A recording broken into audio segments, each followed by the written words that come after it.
Time for some retro gaming. So retro I need to use DOSBox to even get it to run. So, some of you may remember this game, One Must Fall 2097. It's always...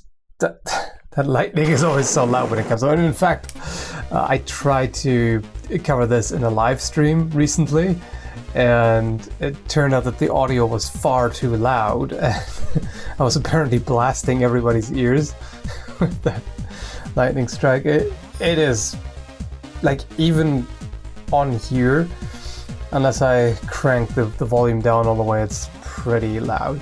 Anyway, so this is, in my opinion, one of the best fighting games on, well, at least on PC.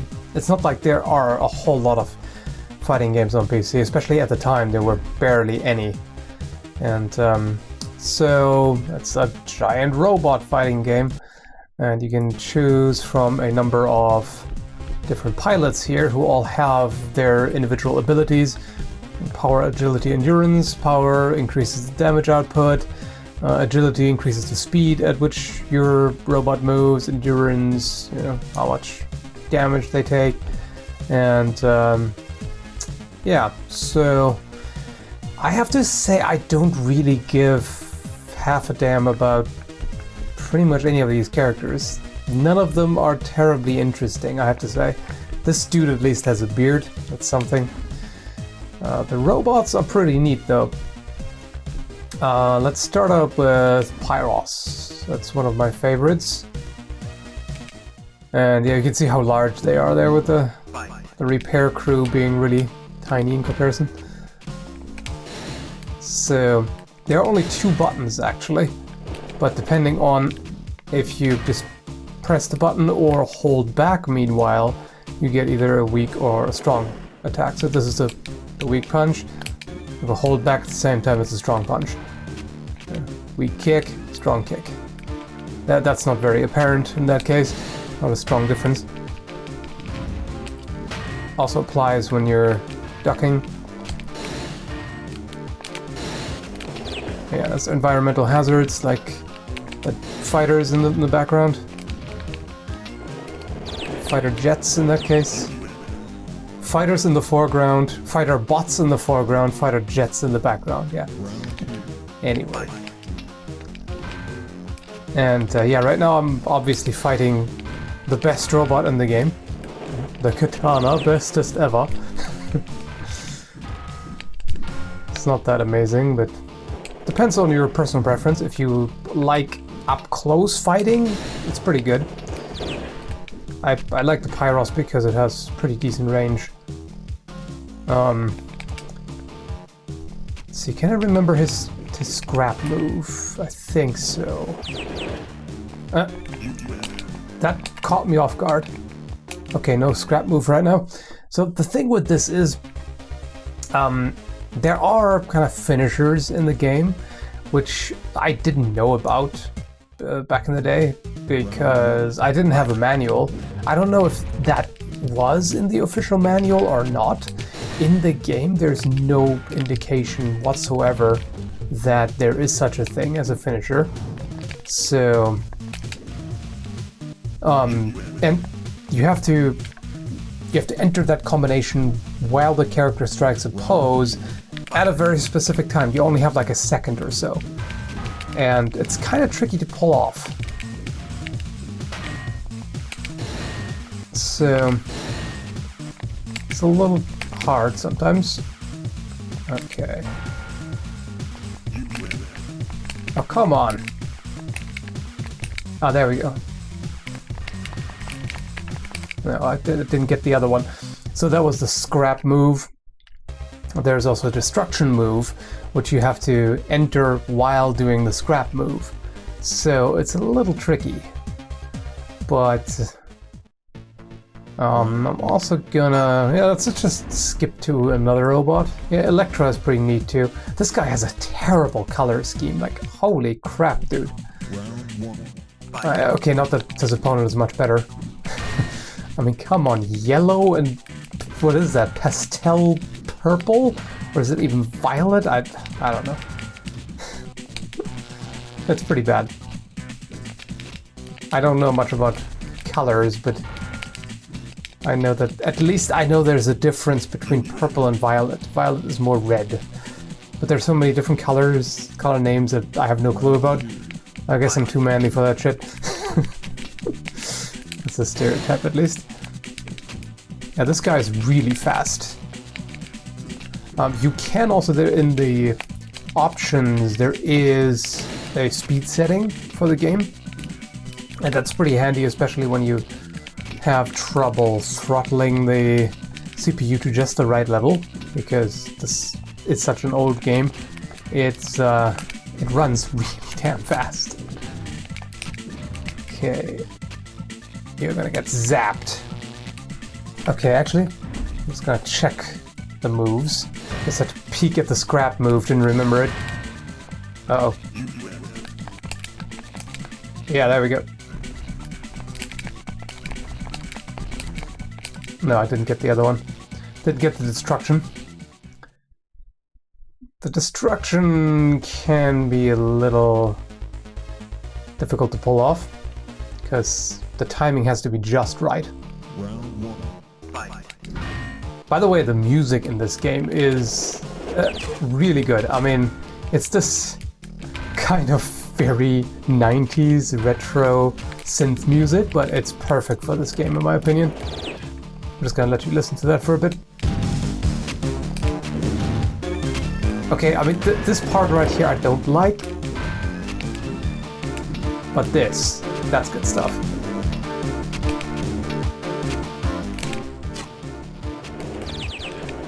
There we go. Overall, the presentation for the time is really good. I mean, graphics, animations are really quite decent for the time.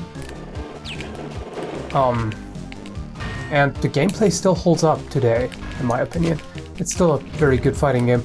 I mean, it's a little limited, you know, being only 2 buttons and everything. There's not a whole lot of moves, but, you know, it's pretty decent. Let's see if I can pull it off now. There we go. Come on. I can't get the timing right. Oh well. I'm also going to show you the other mode. And some of the dialogue is kind of cringy. By the way, ironically, I'm playing this with a Super Nintendo controller. Well, Super Nintendo knockoff, but it's kind of appropriate in a way, because back in the day I was playing this with a Gravis gamepad, and I always found the Gravis gamepad to be a kind of a cheap rip-off of the Super Nintendo controller. To be fair, it was a little different, but a lot worse, in my opinion. It didn't have the shoulder buttons, and it was quite possibly the crappiest controller I've ever had to use. Well, maybe aside from old Atari joysticks, that was even worse. Anyway, tournament play. So this is pretty neat.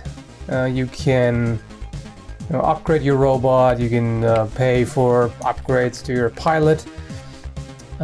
You can also save up and get a new robot. Like in this case, I could get a Kronos instead, which I don't really like.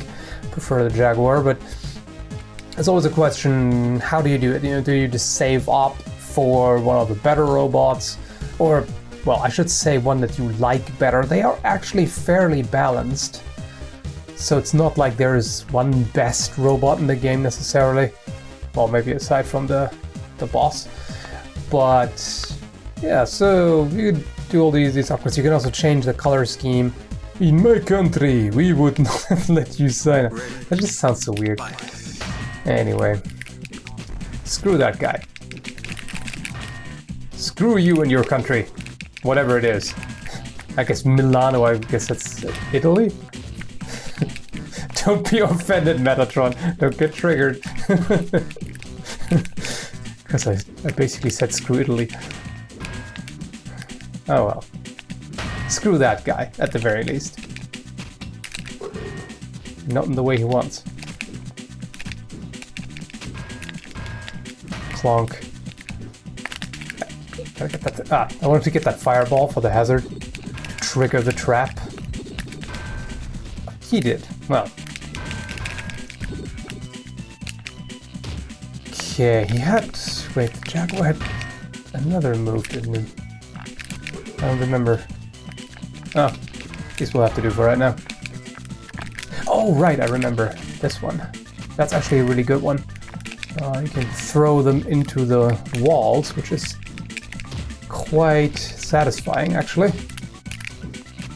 Get the fireball thing. Nope. Okay. Gotta be careful that they don't... Yeah, I was gonna say, they don't get knocked out. So the bar, the blue bar below the health, that's the stun meter. As you can see right there. Come on, there we go. That's what I wanted to do. It's always very satisfying. Okay, so the Jaguar has a very simple scrap move combination, so I should be able to pull that off. You'd think. You'd think. Yeah, there we go. Scrap, and now... Oh, okay. I missed just that split second of being able to enter the destruction combination, but I'll probably get it done in the next fight, because that's pretty satisfying. So I actually played this game on a really old computer. Like, even back then, I think I played it, what, in 98 or 99, something like that.